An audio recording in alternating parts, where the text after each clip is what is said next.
Giant Goofball, a New York Giants podcast. Are you a goofball that loves Giants football?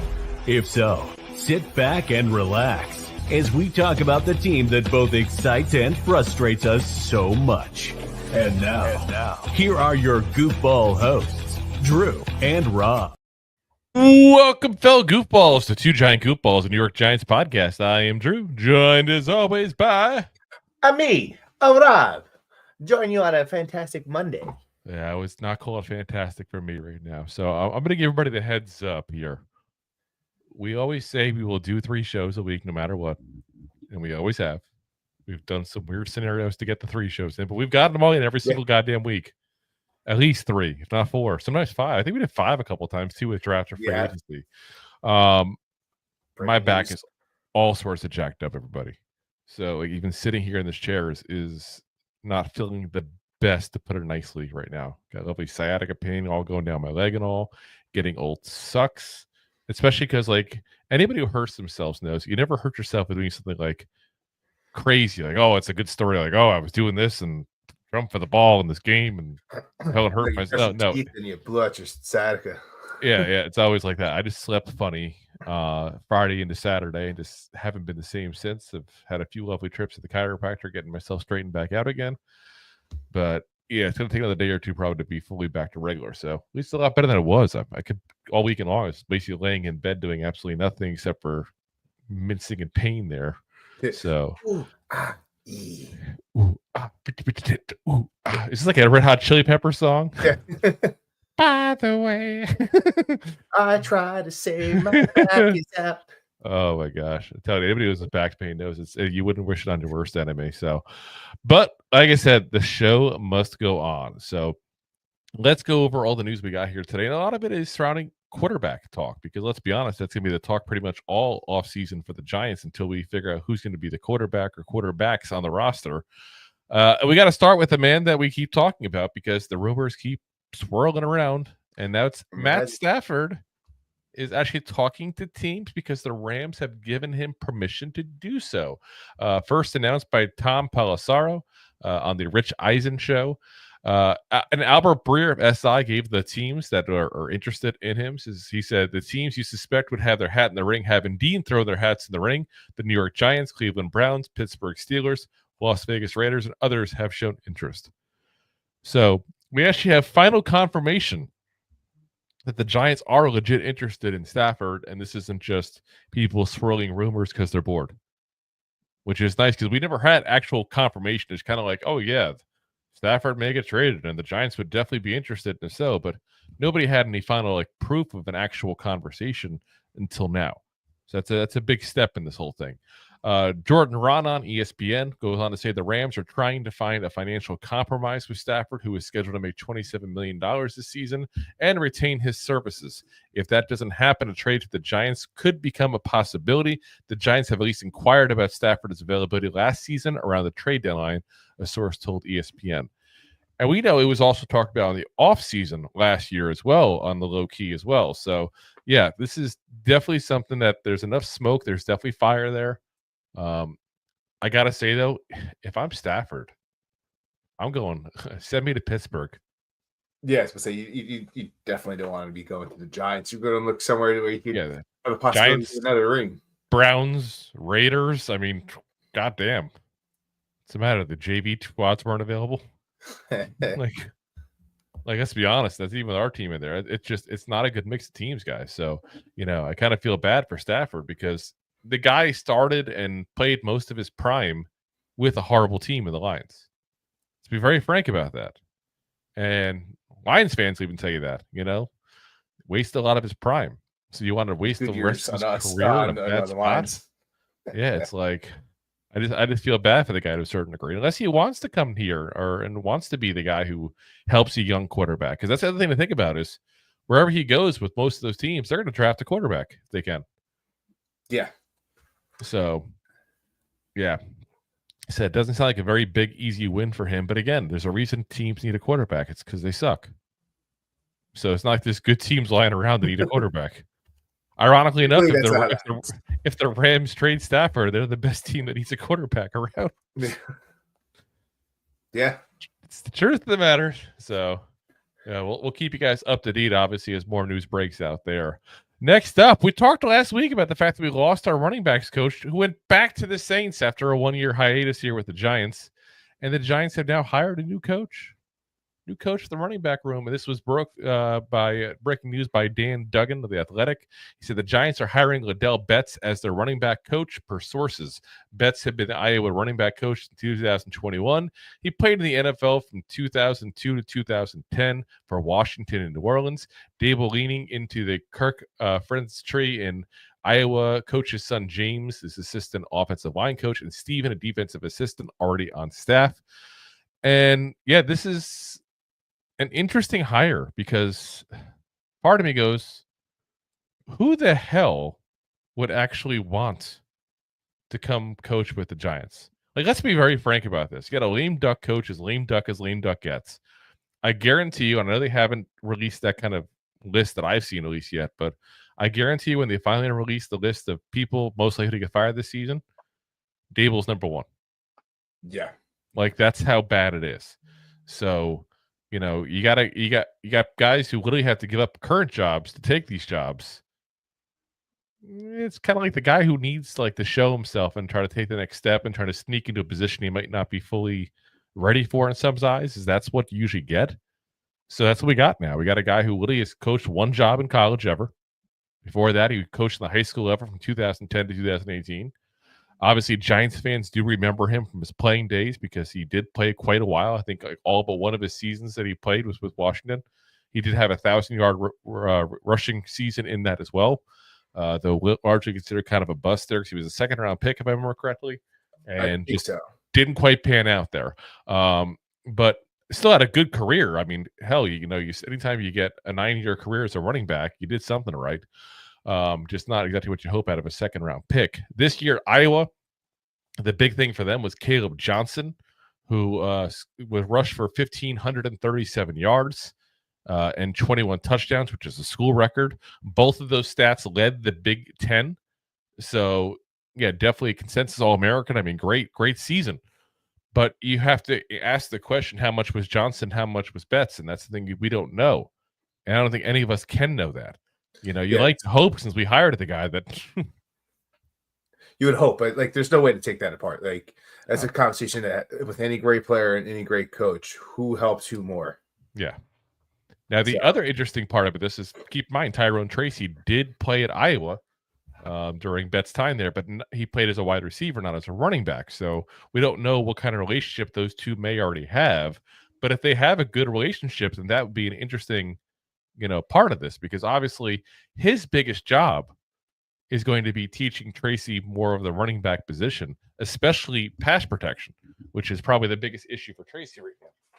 You know, as it is for most rookie running backs coming into the NFL, let alone one that only played 2 seasons as actual running back in college, only one of them starting. So, you know, there's that learning curve is definitely pretty steep for him there on that category specifically. So, you know, like I said, you got to hope the relationship is there, and you got to hope that's part of why they went this route. That's basically what it boils down to. So we shall see, though. Let's talk about some money. Money. As Plexico Burress's ring sells for some big money. Now, you'd like to hope that it went to Plexico Burress, but nope, he sold his ring already himself. So, but the ring sold by anonymous seller for $280,000, which is the second highest amount for a Super Bowl ring ever. Those who are wondering, Baltimore Colts head coach Don Cafferty's ring from Super Bowl V is the one that sold for the most. That's just a couple of years ago, back in 2022, for $300,000. So definitely not too far off from the record. What's interesting though is like, based on the paperwork that was there, because he gave a whole certification of, hey, this is my ring, this is the one I got, there's no other like it, this is the one, like, you know, literally signed, written out by Plexico Burress when he sold it to the guy, and it looks like he sold it this past November. You know, and we've all heard rumors that Plexico Burress has had all kinds of money troubles. Obviously, he had a lot of legal fees to pay from his whole shooting himself in the leg incident that costed Super Bowl. Oop, who said that? But you know, I you know, you'd hope at this point in his career, because that was a long time ago, he was kind of over this, and was doing better financially. I know he's been doing some work with Fox Sports as well. So, wish that wasn't the case for the man, but I mean, listen, he made that decision.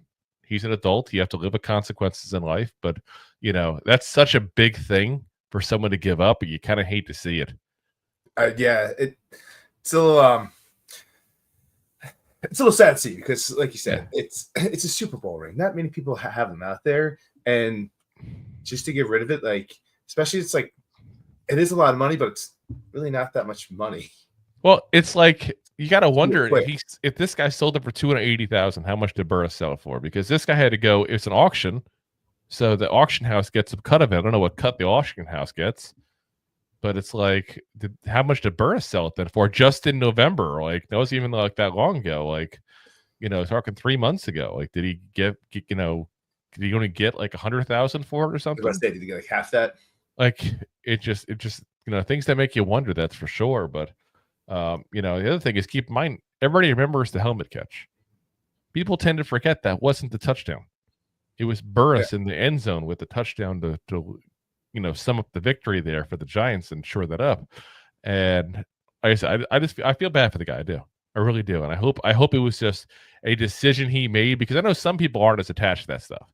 And I'm hoping there was that kind of decision being made. I just have to kind of doubt it because it's a Super Bowl ring. Yeah, like it's the only one he had. It's not like he's like Tom Brady. He's like, I got more. I got plenty more where that came from. Like, I got too many for my right hand. So let's trade. Let's sell off some of these. Yeah, I mean, it's like I said, it's a big thing in his life. So, like I said, hopefully it was his decision, or hopefully that was the last straw for him to get back good graces money wise there. But we'll see. All right, guys, let's pay the bills real quick, and then we got a couple more stories to go over here with you guys here. Enjoying the show? Looking for more goofball action? Consider a membership at buymeacoffee.com/2giantgoofballs. Memberships start at just $5 and give you additional goofball access. One-time support payments also available starting at just $3. Buymeacoffee.com/2giantgoofballs. All righty, folks. And of course, as always, if you want to support the show, you can also do so by sending a super chat there on YouTube. You can also send stars on Facebook, or the free option, which is, it's a freemium service here. You can always go ahead and hit the like, hit the share, hit the subscribe button on whatever platform you're on. We do recommend YouTube usually as the best one to watch us on. And then, of course, from there, another friend of yours that's a huge Giants fan. So let's be honest. You're watching a Giants podcast or listening to a Giants podcast in February. We've already told you guys, this is the lowest month viewership-wise, always by far, every single year. We don't hide the numbers. So therefore, we know you guys are the fans, the legit fans of the Giants. So feel free to share it to anybody else that you think might enjoy it as well. We appreciate you guys in advance for doing so. All right, let's get into some prediction time. So, interesting article came about, and this was on Giants Wire, but this is part of the NFL Wire, which is the USA Today's version of news for each individual NFL team. They do a wire for each one. They do a Giants Wire, a Commanders Wire, a Eagles Wire, all the wires. They have more episodes of the Wire than HBO. That's what it's down to at this point here. Oh, I did it. You did it. So they made a list basically of one player that each team should sign. And it was kind of interesting because the one for the Giants didn't shock me. Didn't shock me at all. But what did shock me is there's two Giants players, at least on the Giants last year, that made the cut for other teams to sign. And I'm like, we suck. And yet you have two teams that you're saying should take players from us. It's kind of like a shocking moment there for us. Makes you think. So what they said is first off, I'll tell you point blank who they said we should sign, and that's Trey Smith of the Chiefs, the guard. We talked about him last week. Again, not a guy that I want. I think he's too expensive. I think I'd rather spend the money on a couple players, get some decent players across the board, as opposed to getting one really good player and then having poop next to him on either side. And him going, "What's that smell?" Oh, it's just the players around me. Gotcha. Yeah, exactly. So this is what the write-up said. They said the Giants are obviously in the hunt for the next quarterback, but what good is that if they can't protect him? Although their offensive line took a small step forward in 2024, Issues along the interior created problems down the stretch and served as a reminder that the decade-long offensive line rebuild is far from complete. Trey Smith may not be a flashy signing, but he's precisely what the New York Giants offense needs: a consistent, above-average interior lineman who can run block, and pass protect. His addition would allow Jermaine Illuminor to remain at right tackle, preventing the need for a secondary offensive line signing. If a bidding war for Smith gets out of hand, Will Freeze could be a solid secondary option. That's by Dan Belton of Giants Wire. So first off, I got to disagree with Dan Belton here. No offense to him. He usually writes some pretty good stuff, but just we can respectfully disagree. I don't think it took a small step forward in 2024, the Giants offensive line.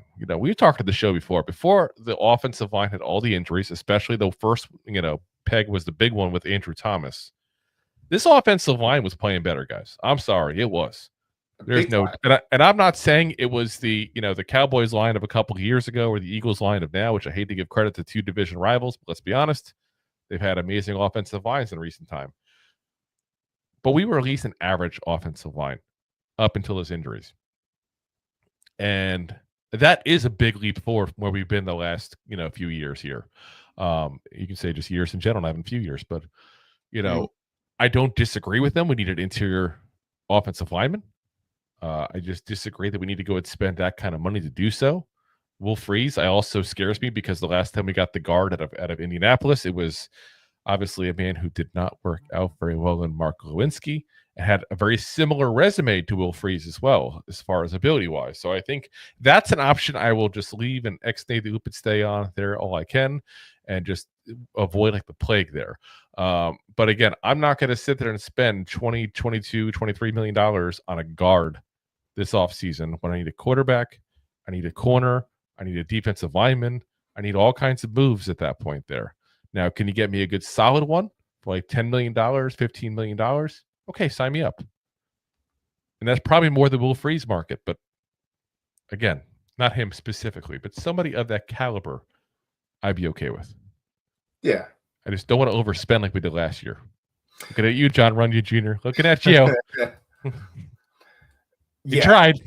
I mean, he was also hurt. Who knows? Maybe he comes back healthy, next year. But we called it out in the beginning with John Runyon Jr. Overpaid for him. Literally so bad in run blocking that Green Bay literally took him out of the lineup at times. We think that's a guy worth, 5 figures a year. Thanks, Joe Shane. You were just that desperate. Wait to the last minute. Desperation is not just a clone by Calvin Klein. Now, of the guys that we have that they suggested going elsewhere, which, by the way, let's be honest, their agents and everybody else are probably telling them to go elsewhere too. Like, get out of New York. It's going to kill your career. We're like such a depressive show at this point. The Falcons, suck again. The Atlanta Falcons were suggested to take edge rusher Azeez Ojulari. They said the Falcons enter yet another offseason with question marks surrounding their pass rush. Matthew Judon likely won't return after underwhelming 2024 campaign, and it's time to find some new blood. The team can't address everything in the draft, so Atlanta should look to sign free agent linebacker Azeez Ojulari. The former second-round pick has 22 sacks and 37 QB hits in 46 career games. Last season, Ojulari finished with more sacks, 6, than Judon, 5.5. The 24-year-old Georgia native would be a good fit in Atlanta without breaking the bank. And that's Matt Urban of the Falcons Wire gave that right up there. And I got to say, again, he's not wrong. Those guys who, listen or watch our show on a regular basis know that me and Rob are big fans of Ojulari, but with an asterisk on it. We are big fans of him in a role, not as a star that you're counting on. For 30% of the snaps to 50% of the snaps. And it sounds more like that write-up, like they want to count on him, and that's an issue. Yeah. You can't count Ojulari. First off, he's not great against the run. And second off, he is injury-prone, yeah, like you said. So, listen, he's a great guy to have as a rotational piece. He's a great guy to bring down on third downs and obvious passing downs. Like, you want to do a 2-minute drill and pop him in the whole entire time for that, 100% down for it, understand it, there for it. But he's not an every down edge rusher. And I just think, and I've said it before on the show, and I'll say it again, because that way when I'm right, I can say I'm right. I'm so modest. But I feel like someone's going to overpay for him. Most likely. And they're going to look at it later, like when that happens, like, oh, why didn't the Giants just hold Ojulari down when he starts the season good wherever he goes, and then he gets hurt? Like, that's why. Yeah, when every announcer on Fox is going to be like, Ojulari, Giants gave up this guy. You're going to bring a Barkley He's this year's Xavier McKinney. Like, yeah. Like, that's what's going to happen. Like, he will start off like that when he's healthy, but people ignore the fact that he's not good against the run, and people ignore the fact that he's bound to get hurt at some point because he always does. I don't know why people can't just admit that kind of stuff, but it's just life, I guess. He just says he stayed the healthiest and played the most amount of downs when he was not the starter. Besides his rookie year, that was his one lucky year he had. I will give him that. Which, by the way, he had a better year than Chase Young that year. Just saying. He's got talent. That's what I'm saying. I don't want to seem disrespectful. The guy's got talent. He's just not an every down back. You know, every down edge rusher. That's all it is to it. You know, he's not a guy that you sit there and throw out there every single play. Like you said, 30, 50%. Yeah. So. I was going to say, like, that's the most amount of downs you've seen him through, like, actually play through the year. But that's, once again, he wasn't, and then every down guy, and that's why. Yeah, exactly. Second one they have is for the Kansas City Chiefs, and you go, who would the team that's won 2 out of the last 3 and been to the 4 of the last 5 Super Bowls? Who would they need? Safety / linebacker Isaiah Simmons. First off, let me just stop this before I read this. No one needs Isaiah Simmons. Let me be the first to assure you. And he's not a bad a depth piece to have because he does a lot of things good. But he doesn't do anything well. There's a difference. He does a lot of things average to slightly below average. He doesn't do anything amazing. He doesn't do anything above average. It's just what he is. It's a Swiss Army knife that they don't know which attachment to unfold and use. It's like an antique Swiss Army knife that hasn't had the blade sharpened in quite a while. Yeah. Your grandfather's Swiss Army knife from World War II. That he took scuba diving. It's gotten salty and rusty since. Have trouble opening it. Anyways, we're being rude now. We're being rude. Yeah. So rude. Salty. The write-up said the Chiefs' biggest need is at the left tackle position, but the addition of a player like Isaiah Simmons could prove to be a game changer for the Kansas City's defense next season. Pause that. Have they ever seen Isaiah Simmons play? I'm sorry. Game changer. That's not a term I would often use for Isaiah Simmons. Again, I feel like I'm being disrespectful to Simmons. And like I said, he is a decent depth piece to have because he does play a lot of things. But game changer? No. I mean, these are the words that we got fed when we got him.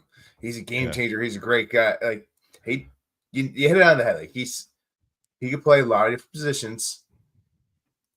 Yeah. And it's like calling Bud Light an exquisite ale. Yeah. Gross. Steve Spagnuolo's linebackers only came away with 1 interception this season and consistently failed to disrupt the intermediate passing game in key situations. Pause that for a second here. Have you seen the Giants? How many interceptions the Giants had? They didn't have a single player with more than 1 interception, but he's going to solve the interception problem for the Kansas City Chiefs. Oh my God. Anyway, by signing Simmons, the Chiefs gained a playmaker with elite ball skills and range to compensate for the potential loss of standout linebacker Nick Bolton in free agency. That's coming from John Dillon of the Chiefs Wire, who was currently trained how to go ahead and scout players by Stevie Wonder. Yeah. Like, oh my God, dude. Like, seriously. This would be a great write-up for, like, Bobby Okereke. Yeah. Like, I feel like there's still these guys who just have this, like, man crush on Isaiah Simmons because of what he did in Clemson. He's not that player. Yeah, he did not take it to the big leagues. Yeah, like, wow. So, yeah, I'll say questionable move on getting Trey Smith because of the cost. Don't want Will Freeze because I want nothing to do with the Colts guard after what happened to Galinsky. Azeez Ojulari, good spot for him to go, Atlanta, if we're going to lose him. But if they overuse him, they'll be disappointed. And then Isaiah Simmons is not a unicorn. He's like that. Was it a Chinese zoo that went ahead and put a dog with a mane around it and try to pretend it's a lion? That's hysterical. I want to say it was. I will find out the story here real quick here. So dog pretended to be lion in a zoo. Oh yeah, it's bad. I remember this thing. It looked nothing like a lion too. I'm like, wait, what? Well, yeah, it's a dog. It's not even a cat. Here we go. Yep, here it is. Oh, it's a YouTube video. I can't look up a YouTube video. That would not be. Give me. Okay, here we go. This is as of 2013. So I'm dating myself here. It's 11 years old. This is in Hong Kong. It says, but then it says a zoo in China. So I'm not going to get involved in that whole discrepancy because I know that's a big issue. We're not going to get in politics here, people. But it says a zoo in China has angered visitors by trying to pass off a hairy dog as a lion. A visitor told the state-run Beijing Young Youth Daily that she discovered the fraud when visiting a zoo. As they approached the cage marked African lion, they were shocked to hear the beast emit a bark. It was a Tibetan Mastiff. The quote says, "The zoo is absolutely trying to cheat us. They're trying to disguise dogs as lions." Like, what the hell? Who does this? Oh, my God. That's fantastic. Oh, my God. They said there was also a dog in the wolf cage and a white fox on display in the leopard enclosure. Oh, my gosh. I can't. Anyway, let's get off of that. Oh my gosh, I totally forgot how bad that story was until I started looking at the article. Anyway, let's back to football here. We're here for football. Are you ready for some football, people? Are you ready for some football? By the way, that was a trivia question for me. My trivia team last week. They had it was Hank Williams doing that song, the original version, "All My Rowdy Friends." And I'm like, that sounds like Hank. And I know it's not Country Boy Can't Survive. So we're going to go All My Rowdy Friends. It's the only 2 songs I know by Hank Williams Sr. or Jr., sorry. I was right. Woohoo. Bonus points. Got myself a nice little growler of beer there for that. I do like beer. Beer is good. Anyway. I'm a simple man. Beer boobs. Shador Sanders is not going to be throwing guys at the combine.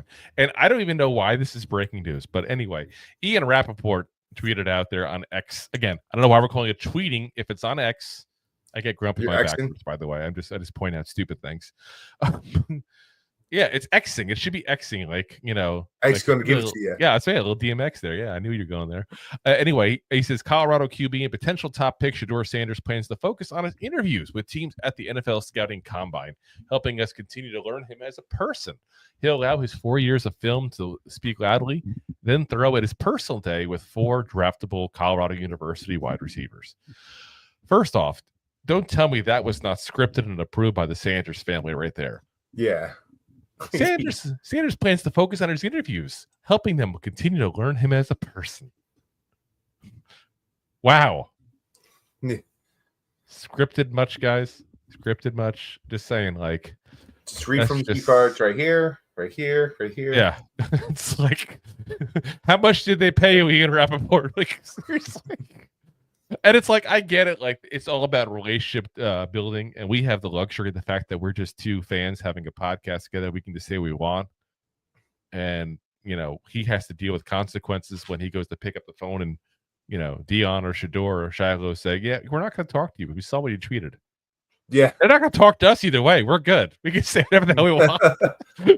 We can call Isaiah Simmons Rust. We did just a minute ago. Yeah. So, but yeah, like I said, I saw this as being big news here when it broke over the weekend. This is not big news, guys. The top people never go ahead and do that. He has nothing to gain by throwing at the combine and everything to lose to throw under an uncontrolled scenario by him with receivers he doesn't usually throw to. There is no reason for him to do that. Someone like Dart is going to get drafted late. Yep. I guarantee you Cam Ward will do the same thing, though I haven't heard of that yet. I guarantee he'll do the same thing. And like you said, Dart and below will continue to do it. Dart will do it. Milrow will do it. Gabriel will do it. All the bigger names out there will do it. But and that's something that they will benefit from. But when you're talking about being the possible number 1 overall draft, you got nothing else to prove. Exactly. You're ready to go. And now whether he's actually deserving of the number 1 overall draft, another question, but it doesn't matter. He's going to be a top 5 pick. He will definitely be at the very least top 6 pick. He's not getting past the Raiders. We know that for sure. No. But so when you're in that position, the only thing that could do to you is hurt your position. Exactly. So, all righty, guys. We got one last story here for you guys in this abbreviated addition as I try to, like, if you see me shifting, it's why I'm shifting, because my back is just getting a little worse and worse as we do this year. So one more thing we got here. Would the Cards trade Kyler Murray? Because it came up as a question in an article by the 33rd team. They said Kyler Murray would be considered more surprising than Stafford and Geno Smith. Arizona has shown no inclination to move Murray, but the timing of a trade now makes sense. Turning 28 this summer and season removed from a torn ACL, Murray remains a physically intriguing player who doesn't affect winning in a significant way. First off, hold on, pause that. Why don't we trade for somebody who doesn't significantly affect winning in a significant way? Yeah. And listen, far from me to be the one to stand up for Kyler Murray, though somebody has to, because if he's in a crowd, nobody would see him if he stood up. But I'm just saying he's above average quarterback. The question is he elite? And he hasn't been so far. That's not to say he can't, because the Cardinals are one of the rare franchises, like the Giants have been the last 10 years, that you can't sit there and say, that team knows how to put their stuff together. That's the team that knows how to train somebody to be a superstar in this league. They just maybe one superstar that they've had since Larry Fitzgerald stopped being one, which has been a few years now.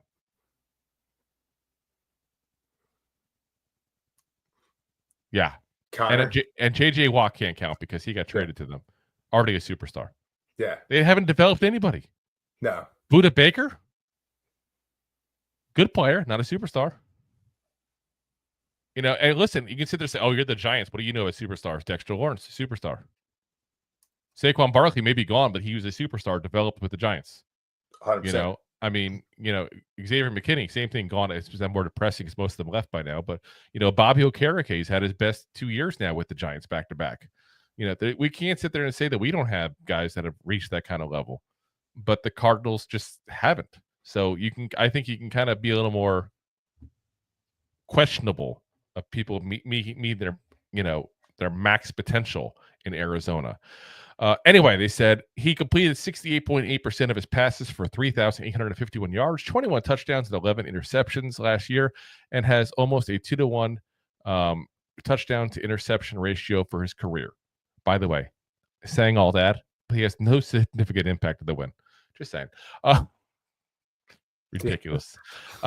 Being a dual threat helps Murray bring more value. He's averaged more than 500 yards and 6 touchdowns on the ground each season. Arizona still has Murray on the books for another 4 years and $29.9 million guaranteed, but he's angling for more soon. That looming new deal to get more guaranteed dollars is what could trigger an early trade. Does Arizona want to make Murray more than the 10th highest paid quarterback as he is now? If not, then calling the Jets, Giants, or Raiders could be the fastest way to sell high on Murray and help this regime revamp with a rookie in 25 or 26. Yeah, I mean, I don't know. I don't pretend to sit there and say I know the Cardinals inside and out, but I will just say if you are a Cardinals fan that happen to be watching and you think that Kyler Murray is not the answer so much that you would trade him in a year where there's not any supposedly elite quarterbacks in this draft, because you keep hearing that. Yeah. I'd love to hear if from a Cardinals fan, if this makes sense to them and if it's something they would do, because I got to say, if I was a Cardinals fan, I'm like, hell's no. Let's do this next year when we got some quarterbacks coming out of the draft that we actually want. Yeah. Give it one more year. He'll still be 29 at that point. He'll still get a good deal somewhere at that point, because he's still going to have, 5 years or so of eliteness, so to speak, an elite part of his career at least. Let's say that way, and they say he doesn't affect winning in a significant way with a 2-to-1 touchdown to interception ratio and 500 yards and 6 rushing touchdowns a season, but definitely not any significant. No. Oh my gosh. Actually, listen, the Cardinals haven't put anything around him either. So I hate that I'm sticking up for Murray, because usually we make fun of him playing too much Call of Duty and all. And I do question his heart sometimes, but I have to question, has their coaching that they've had in Arizona been the one not being able to keep him engaged? Sometimes as a leader, you got to sit there and say it's your job as the leader to keep the people engaged. 100%. And if they're not, is it on you? If it's one person, you can sit there and say that. If it's multiple people, you got to look yourself in the mirror. And there's a whole team. There is a whole team, as there is on every of the 32 teams. Well, I'm just saying, how many guys are motivated? He's got a bunch of chops. Yeah. Except that one team, it has half a team. Yeah. Just special teams. Hey-oh. Very special. Very special. All righty, guys. Let's go over your comments real quick, and then we're going to head on out before I end up in a chiropractor's office again in the morning here. Salvatore, it's a great show, guys. I'd be shocked if Stafford comes to the Giants. Appreciate it, man. And yeah, I agree with you on that. He says, what about Giants picking up Justin Fields, then either draft overall best player on the board or trade back? We have lots of holes to fill. What do you guys think?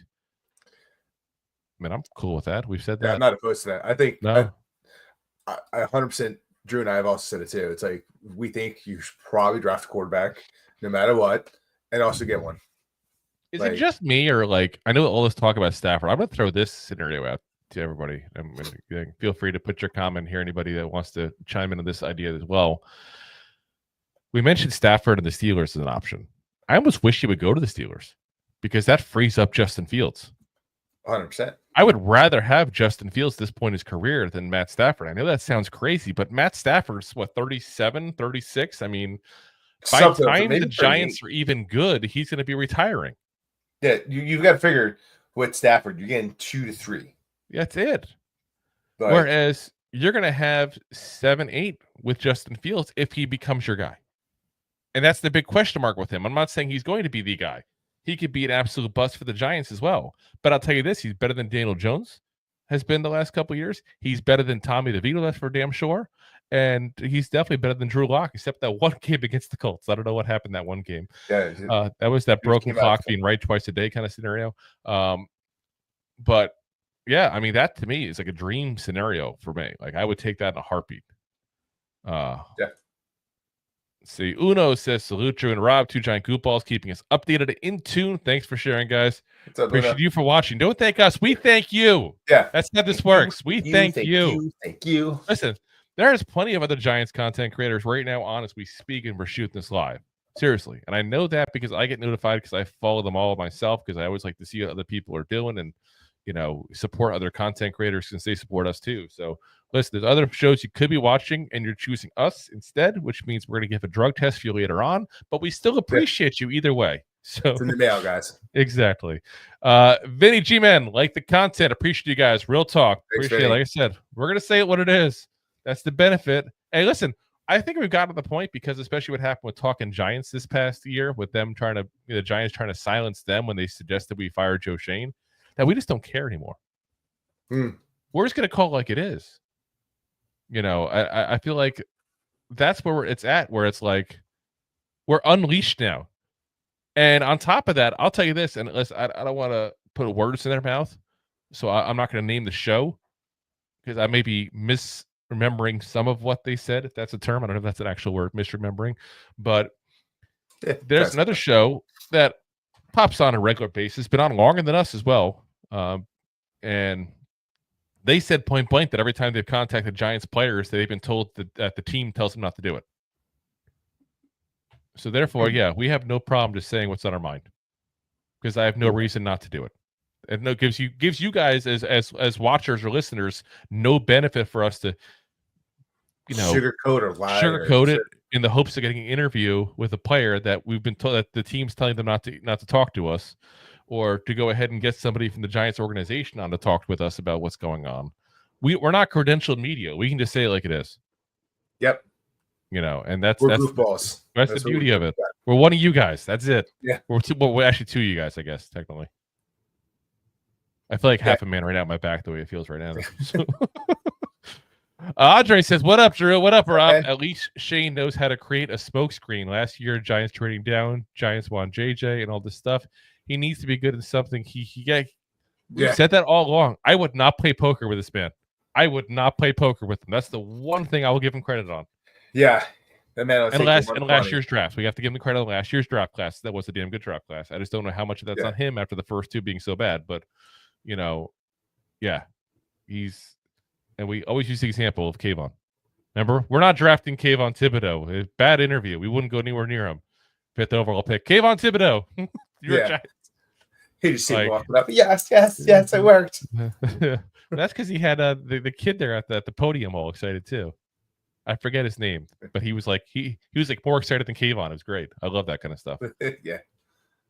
Deb says you guys cover a lot more than the others. I appreciate that. I know Deb's on like a lot of the Giants content creators as well. It's not just us. So she's kind of an addict like us as well. So it means a lot because I know she follows us regularly, but she follows a lot regularly as well. So and we appreciate all you guys. Seriously. I feel like I get sappy when I thank people, but it's like it's the truth. Like we would if nobody's watched, we wouldn't have a show. We wouldn't do it. It'd be pointless if y'all weren't watching with us at that point and talking to us and conversing with us. So, really honestly, we do appreciate you guys. And like I said it before, I'll say it again. You're here in February, which is the worst month for content creators. That's right. We give you the inside knowledge like that. The worst month for content creators in football because nothing's going on, really, except rumors and smoke screens. So again, you guys are the true fans. We appreciate you being on here. We're gonna call it a night here before my back decides to start screaming a little more here. Hopefully, I'm better Wednesday. We get our usual, who knows how long, hour and a half, 5 hours kind of show. Like that's the funniest thing we always get from guests. We have them on and we don't prepare them for the fact that we do have longer shows sometimes. I'm not going to name one, but we had one the second we were off the show. It was like, he was like, how do you guys go for so goddamn long? Yeah. Keep going. I'm like, we just love talking about the team. We do. And it's sad because I wish the team loved us as much as we love them. That's the truth of the matter. This is definitely a one-sided infatuation, but it is what it is. Unrequited love with the New York Giants. That should be like our show. We should just rename it that. Unrequited love with the New York Giants. Yeah. All right, guys. Appreciate you guys as always for listening again. Again, if you haven't already, hit that like, hit that subscribe, hit that share, hit that follow button, guys. Appreciate you guys as always. We'll see you Wednesday. And as always, Giant fans, Go G-Man! G-Man!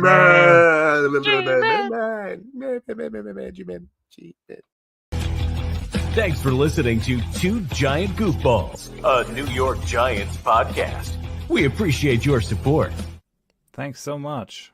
Please, I'm begging you. Please subscribe.